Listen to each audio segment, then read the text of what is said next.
For years, Australia has prided itself on being a leader in tobacco control.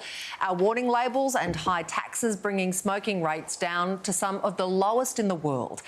But now there are calls to ease up as more and more Aussies turn to the black market.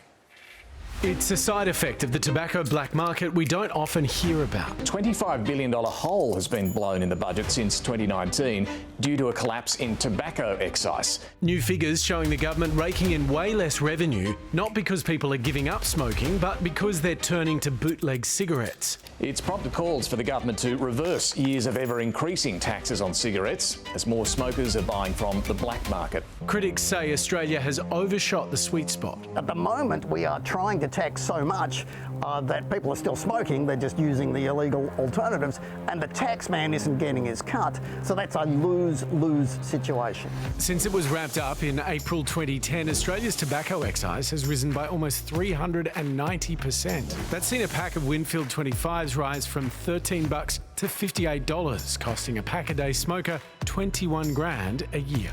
Smokers now resorting to cheaper and, let's say, less legal alternatives. You can get certain things in certain places. You're not really smoking for the taste, so you'll buy whatever you can buy. $10 a packet compared to $40 to $50 a packet, it's no-brainer.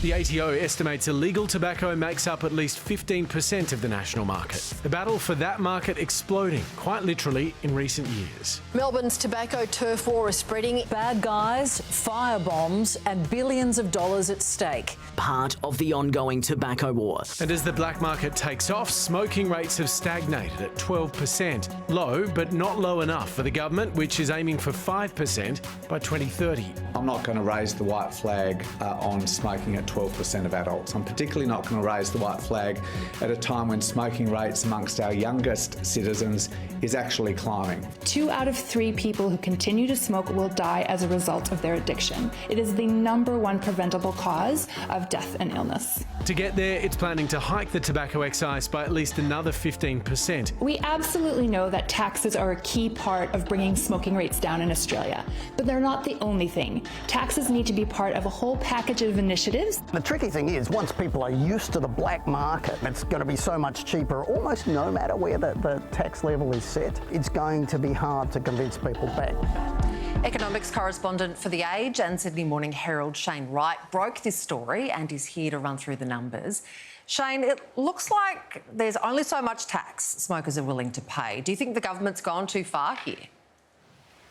Well, there's an old saying from a 17th century French minister about taxation that the art is to pluck as many feathers from a goose with the least amount of hissing. I think the goose is utterly plucked out after so many big increases in tax. What's the bigger picture here, though, Shane? Because clearly governments are not doing this just for the purposes of raising revenue, right? This is a public health policy. Well, I might be more cynical than you, young Hamish. They might be a whole ploy to raise revenue. Yeah, at the start, clearly there was a public health issue, and you saw it, say, with the Rudd and Gillard governments moving to plain packaging. We've seen it since the 1970s, the end of advertising for cigarettes. And so the people who really want to end smoking, and absolutely good on them, have looked at pricing. But the history of trying to overprice a product in economics is long and storied, and you fail. Look, we can go back to the 1930s prohibition. People who wanted to drink in the 1930s in the United States found a way. They are doing it right now when it comes to ciggies here in Australia. So the government's just being greedy then? Well, greedy, or they're not actually thinking through that the further you increase these taxes, the more financial incentive you create for people who have an addiction, and there is a market out there that will satisfy that addiction. Obviously, your story indicates that there's a black hole in the budget as a result of this. What does that mean we're going without? Because clearly times are pretty tight. Well, that's right. We're talking about $25 billion over about 5 or 6 years. You are now talking serious dollars that could be put into roads, into education, into the Defence Department. This is real cash. And the problem is that you can see that the forecasts that are already baked into the budget are not going to be met. So somewhere along the line, Jim Chalmers or Angus Taylor, if he's the treasurer after the next election, is going to say, oops, there's another $3 or $4 billion that I don't have. It's going to have to come from somewhere. I always thought that the tax raised from smokers was supposed to be put back into the hospital system to deal with the overwhelming kind of weight on the public health system. Does that not happen?